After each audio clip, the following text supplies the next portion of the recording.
with infinite copies, potentially, of universes. What are the odds that we would be here asking questions about our own existence? It harkens to the very notion of probability, of choice, and of free will itself.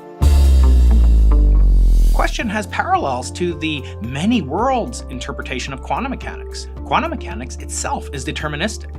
We have laws in the Schrödinger equation, which evolves and has evolutionary consequences for the behavior of particles and forces and fields in our universe, some of which may have been instantiated in the inflationary paradigm by a quantum field called the inflaton. The inflaton is like a rocket fuel, because like rocket fuel, it's very difficult to shut off a rocket once it's ignited. And so too, the multiverse seems unavoidable because this scalar field called the inflaton. There are tremendous amounts of universes being formed without the possibility for them to be stopped. So a fundamental question that we'll keep coming back to in this discussion is whether or not nature is deterministic or not has the ultimate impact on the question of free will. If nature is deterministic, then you have no free will. Quantum mechanics possesses randomness, but it also doesn't qualify as a choice because there's no choice, there's no agent making a decision to collapse a wave function, the famous example of Schrödinger's cat. And that type of dynamics is well found to be deterministic, and yet the choice to observe the cat comes down to a notion of an observer's free will or not. Now imagine if you had a protocol to decide whether or not you made a choice. Could you make a rubric to assess whether or not you have free will? Well, if you did so by process of elimination, you could estimate that you don't even have free will, even if you have ultimate knowledge of what's to come in the future. Here's an example. Imagine you're driving from Los Angeles back home here to San Diego. You're going down the interstate called I-5, or the 5 here, and as you're going south, you see the cars coming north ground to a stop in Orange County. They're at a dead standstill because of some accident. Now, the people in San Diego just departing are blissfully unaware of their fate. You know their fate, absolutely, what they're going to encounter. Does that mean that they have no free will? We all have this elusive notion of free will, we experience it, but is that just an illusion? Even if the multiverse scenario, the paradigm, more properly said, of the multiverse is true, does that really explain the notion of free will that we experience in our one observable, honest-to-goodness universe? For a long time, leading cosmologists such as Stephen Hawking and Alan Guth envisioned our universe as just one of countless island universes, some with constants very different than the universal constants that we enjoy, the speed of light, the strength of gravity, some with very similar properties of our observable universe.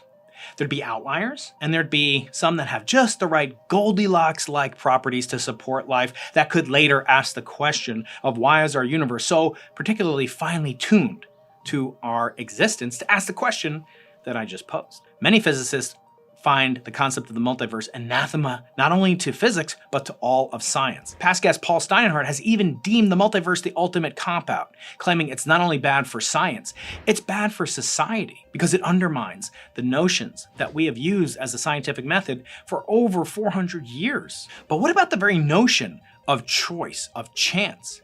That is underlying in a notion of what mathematicians call the measure problem. Any statistical ensemble, say you have 52 playing cards in a deck of cards, you can answer the question of what are the odds of selecting a particular card, say the ace of spades.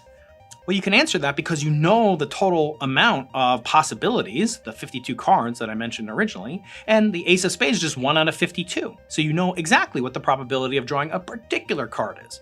But in an infinite number ensemble, what are the odds of drawing the ace of spades out of every possible possibility in an infinite deck of cards with suits unimaginable? This is a problem that has been plaguing the cosmologists that support the notion of the multiverse. What is typical? What is expected in an infinite number of possibilities? Mathematicians and physicists have been grappling with this, and it's an interesting combination of the primitive laws of mathematics entering into a domain of practicality. For almost a decade now, researchers have realized that this is a vexing and important problem. To accurately predict the expected properties of our universe, the one that we can observe, we need to figure out a way to weight the likelihood, the probability of observing other bubbles according to the number of observers that they contain. This is where the cosmological meets the quantum mechanical, and this is known as the measure problem. So Alan Guth, again, the father of inflationary theory himself, and other scientists have sought to measure a way to gauge the probability of observing different types of universes. And in doing so, calculate the distribution statistically of observable bubbles. So how many of each type of universe could arise in a specific time interval. Now, they found a particularly vexing subproblem. The statistical distribution of the number of universes depended on how scientists define time in the first place. Now, a colleague up at UC Berkeley, Raphael Bousso, came up with some ways to quantify the likelihood of observable universes possessing observers within them in a way that is related to the problem of entropy. They call this type of measure an immortal watcher. This observer soars through the multiverse counting different events, such as the number of observers. The frequency of these events in their distribution can be converted to a probability of observation. This then solves the measure problem. However, critics point out that this is sort of assuming something completely implausible up front. How does this immortal watcher survive all the different bubbles? It can't be an observer like ourselves. So they compare this to sort of an avatar that has to persist. Alan Guth and collaborators look at the process that would take place of counting the number of elements if the multiverse was really, really large, but could be granulated into discrete patches. And then you could say that these observers could inhabit these finite little cells of the so-called sample space, as they called it. As the sample space expands, approaching, but never reaching an infinite size, it would encounter different events such as nucleosynthesis or the formation of dark matter halos, and this observer would count these events in an infinite hypothetical database. You just made the list! According to Alan Guth, that these observers could see anything that could possibly happen will happen, but those events would not all occur with equal probability. So you could have an infinite number of occurrences, but they wouldn't occur as likely for some scenarios as for others. So both the approach of the immortal watcher and this fictitious database, they seem kind of far-fetched. And we seem to observe a preference for things like protons to be the fundamental building blocks of matter, but not some hypothetical particle, my favorite particle, the crouton. The question is, how could you weight the probability of protons versus the fictitious croutons and their probability to be found? So there's a tremendous amount of speculation. And so it all has to come down to quantum mechanics at some level. But quantum mechanics is just a manifestation of the waviness, the uncertain nature of matter and energy. Now imagine, if you will, an infinite wave train, a wave that has to go on forever. That's necessary to produce what's called a monochromatic or monotonal acoustic wave. It takes an infinite amount of time, formally speaking, to produce a single wave of perfectly defined frequency. What's special about quantum mechanics is that it says that matter itself is wavy. It's non-localizable. But does this really imply no free will? What does that really mean, whether or not we have free will? Is it based on being able to predict the future, or is it based upon ability to constrain present choices? What if it's not something we can reconcile with the laws of physics, with quantum mechanics, or even with the laws of philosophy? Can we actually test whether or not we have free will within the bounds of a theory that talks about notions of choices, of quantum mechanical effects and causes thereof? So both the many worlds interpretation and the multiverse have things in common. They have a nexus of overlap, which is this problem of what does it really mean to define a probability to make an event. So Bousso looks at this problem, and he homes in on a finite patch of the universe that he calls the causal diamond. Pretty cool concept. And he says that that is the largest swath accessible to a single observer, traveling from the beginning of time, if there was a beginning, to the end of time, if there is an end of time. In such a causal diamond, the finite boundaries of this structure are formed by the intersection of the two light cones, going both forwards and backwards in time. These light cones spread out at the speed of light. If you will, they're all the things that could be influencing the current observer from the birth of the universe, if the universe began at a single moment in time called the Big Bang typically.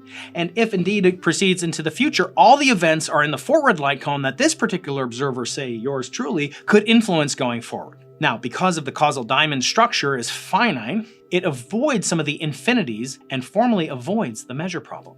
Since any experimentalist only has a finite life expectancy, or even consecutive generations of an experimentalist, they can only make a finite number of observations. Well, if the assumption that the experimentalist can freely choose the conditions at will, then this is sort of a conundrum that's going to remain. How do we assess the likelihood of probabilities in a universe that may not be singular? In our own universe, are there consequences of the multiverse or of Everett that could be tested to give us some credulity in the probability of existence of the multiverse itself? One of those will be obviously observations of the cosmic microwave background's B-mode polarization with upcoming experiments like our Simons Observatory small aperture telescopes and the recently recommended for funding CMB Stage 4 project, which both have as their aim the revelation, if you will, of gravitational waves produced by inflationary expansion. Now, that would be a powerful harbinger of the inflationary epoch. It wouldn't prove necessarily that the multiverse is true. And there are experiments, as described by Sean Carroll in his excellent Something Deeply Hidden, that could test whether or not the universe has this branching probability at each moment. Both of these would give more credulity to the existence of the multiverse, but for now, one wonders if the multiverse is being taken more seriously than the investigations into either the foundations of quantum mechanics and the notion of what constitutes an observer, and or whether or not the universe actually obeys these kind of bizarre properties of many worlds or quantum uncertainty originating from an incredibly energetic event in the universe's past. So, for now, if you made it this far, you've shown exceptional free will and great judgment. And I hope that you'll continue to go on and investigate more fascinating aspects in future episodes of Into the Impossible. If you love learning about the brain, consciousness, and intelligence, I know you'll love this special playlist that I created just for you. Click here and don't forget to subscribe.